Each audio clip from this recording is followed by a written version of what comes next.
Y es momento de saludar a nuestro entrevistado del día de hoy, al Víctor Sánchez. Él es viceministro de Transporte. Viceministro, ¿cómo está? ¿Qué tal? ¿Cómo están? Saludos para toda la audiencia.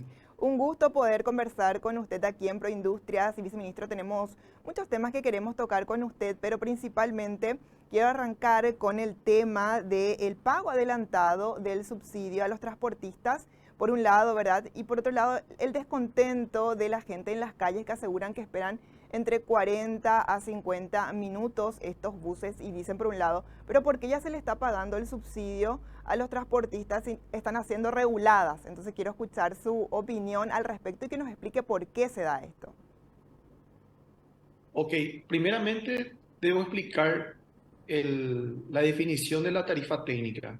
La tarifa técnica sería el costo real que tiene el servicio y esa tarifa técnica tiene dos componentes. Uno que sería el precio del pasaje. El precio del pasaje que sería lo que el usuario abona en calle y el resto que sería el subsidio que completa el gobierno con el dinero de los contribuyentes. Ese subsidio es por cada pasaje vendido. La tarifa técnica, que es el precio real, como les había mencionado, en su proceso es el siguiente. Se presta todo el servicio en el medio de operación.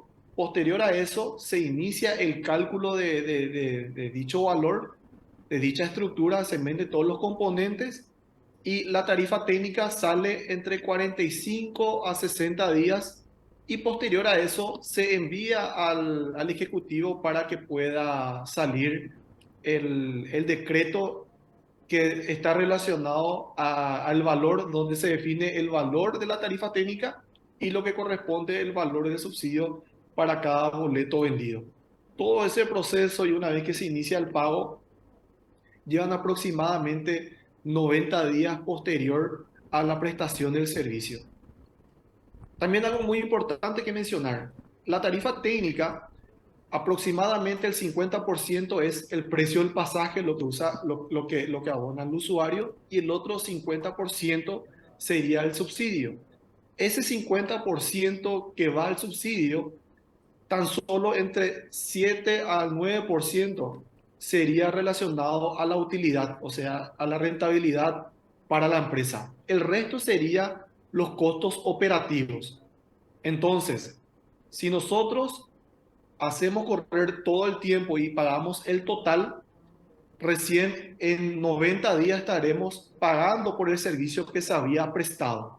Es por ello que nosotros generamos la figura de un pago parcial.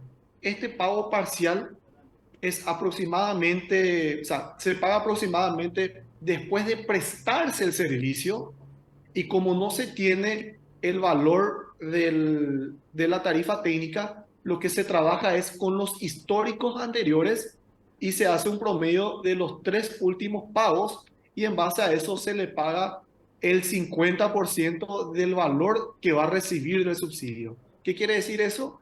Que se le estaría pagando un 25% y el otro 25% al término de cuando se tenga la estructura de la tarifa técnica y el decreto que así lo confirma para también pagar el pago total del subsidio.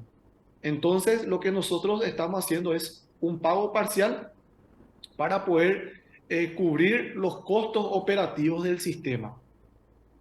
Viceministro, ya que estamos con definiciones de lo que es la tarifa técnica, tenemos por el otro lado lo que es el subsidio. La gente que de repente aún no entiende cómo funciona el pago del subsidio. ¿Se paga por cada validación? Así es. El subsidio, mencionando un poco en cómo se pagaba anteriormente, cómo se sacaba la estructura técnica, de la tarifa técnica en periodos anteriores, era en base a estimaciones, en donde se hacía un cómputo de pasajeros, que era 660 pasajeros por colectivo, por día, y ese es el valor que se pagaba antes. Lo que nosotros hacemos ahora es pagar en base a los datos que recibimos a través del billetaje electrónico.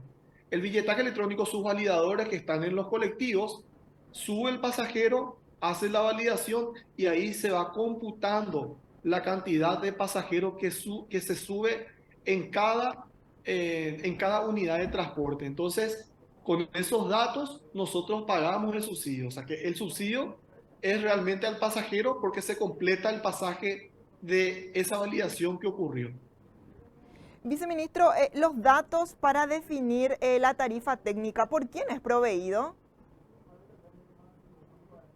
Los datos que se utilizan para extraer la tarifa técnica son los datos que se acopia a través del Centro de Control y Monitoreo del Billetaje Electrónico.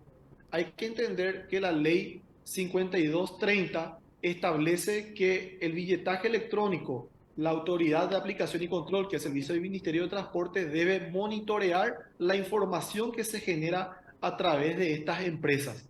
Estas empresas que es un acuerdo entre privados, entre la empresa de transporte y la empresa de billetaje electrónico, es la que nos envía a nosotros de manera diaria y nosotros acopiamos esos valores que se va albergando en nuestro sistema en nuestros servidores, y de ahí a la hora de hacer el análisis se extraen esos valores de los servidores y ahí donde se estructura la tarifa técnica.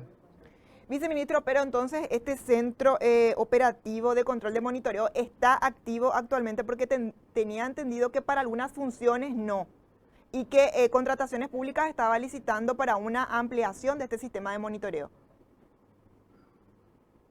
Es así, el Centro de Control y Monitoreo tiene un enfoque transaccional y no operacional. ¿Qué significa eso? Transaccional significa cada vez que existe algún tipo de transacción, ya sea de recarga o ya sea de validación.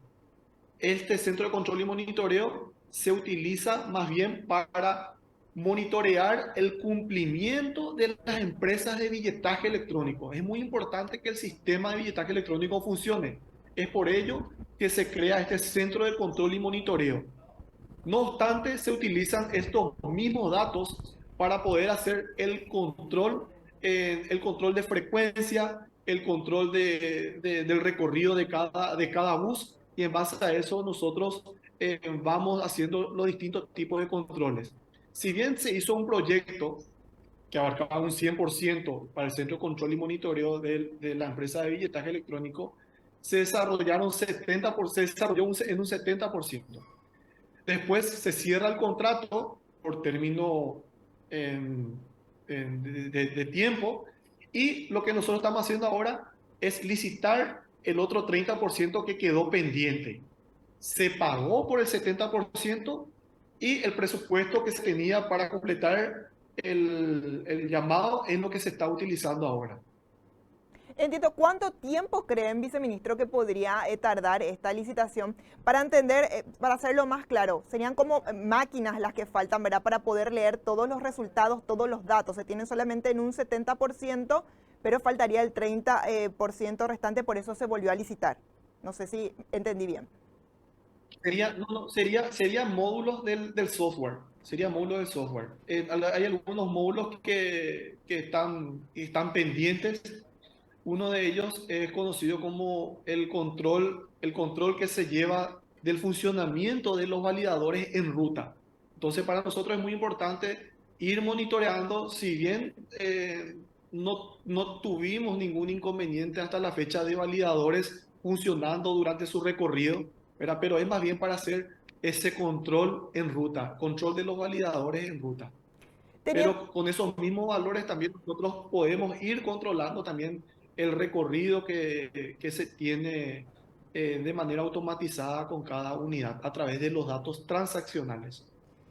teniendo en cuenta que aún falta entonces ese 30%, ¿cuáles son las funcionalidades que actualmente estarían faltando? ¿Qué datos faltaría proporcionar?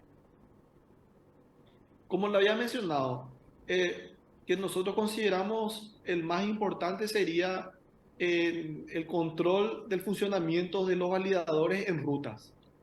Ese sería uno de los módulos más importantes de lo que estaría faltando. Pero como estaba mencionando, nosotros no tenemos ningún tipo de denuncia sobre que un validador no funciona en ruta, ¿verdad? Pero para ello la idea es tener este control totalmente automatizado, totalmente parametrizado. Si bien esos controles hoy se pueden hacer de manera manual, porque se puede hacer el análisis del comportamiento de validador de una ruta, de una unidad, pero como estaba mencionando, eso se puede hacer hoy de manera manual. Lo ideal sería tener reportes automatizados, ¿verdad? Todo está sistematizado, todo funciona. Lo que nosotros estamos buscando es la automatización de ese monitoreo del funcionamiento de los validadores en ruta. Viceministro, no tienen entonces denuncias en cuanto a validaciones, pero actualmente, en cuanto a reguladas, ¿cómo estamos? ¿Le está denunciando la gente que de repente no tiene bus en las calles en horario pico, que tiene que esperar, como te decía al inicio, entre 40 a 50 minutos? Sí, en ese sentido, en hora pico, nosotros tenemos un sistema totalmente saturado. Hay aproximadamente 1.500 buses que están trabajando en horario pico y lo que nosotros vemos en la calle, en hora pico, es una cantidad importante de personas esperando colectivos que no se pueden subir a los buses porque los mismos se encuentran repletos. Eso también hay que agregar el caótico tránsito que tenemos en el área metropolitana de Asunción y una de las soluciones que venimos trabajando y venimos hablando sería la implementación de los carriles exclusivos para el sistema de transporte público. En otros países, inclusive, se redujo la cantidad de buses al implementar los carriles exclusivos. Estamos hablando, viceministro, que están trabajando, tengo acá anotado, Sistema Nacional de Arribo de Buses. ¿Es lo mismo? El Sistema Nacional de Arribo de Buses es un sistema de información que va a tener el usuario operacional sobre el sistema de transporte público de pasajeros. Como había mencionado, el Centro de Control y Monitoreo es un control transaccional que se tiene para saber el funcionamiento ya sea de los validadores y de los puntos de recarga. Lo que nosotros queremos hacer con el Sistema Nacional de Arribo de Buses es ya un control operacional en tiempo real y como así también tiene un componente importante que está ligado a la seguridad pública. ¿Por qué? Porque se tiene aproximadamente 130, la construcción de 130 paradas en las troncales principales con tecnología de punta en donde se va a tener la información del sistema para cada usuario, como también así un enlace con la Policía Nacional. De la misma manera, cada unidad van a tener, van a estar equipados con cámaras en donde se va a tener el conteo de pasajeros en tiempo real y esa información va a ser dada al usuario. ¿Qué significa eso? El usuario podrá saber el nivel ocupacional que tiene el bus que está llegando. Como así también en cámaras relacionadas a la seguridad pública y un botón de pánico ligado a la Policía Nacional que en caso de accionarse, nuestra idea es que esté totalmente coordinado con el grupo LINCE de la Policía Nacional. Por último, viceministro, este Sistema Nacional de Arribo de Buses, donde la gente puede ver la ubicación real del bus, dónde se encuentra, la capacidad, si está lleno, si va vacío, ¿esto funcionaría con una app? Va a ser una app gubernamental de donde no solamente va a saber la parte operacional, sino también podría tener una estimación del tiempo de recorrido en base a la información que va a ir recabando de todo el sistema. Viceministro, agradecemos muchísimo tu tiempo y el contacto aquí con Proindustrias y te deseamos un buen resto de jornada. Igual para ustedes. Hasta luego. Hasta luego.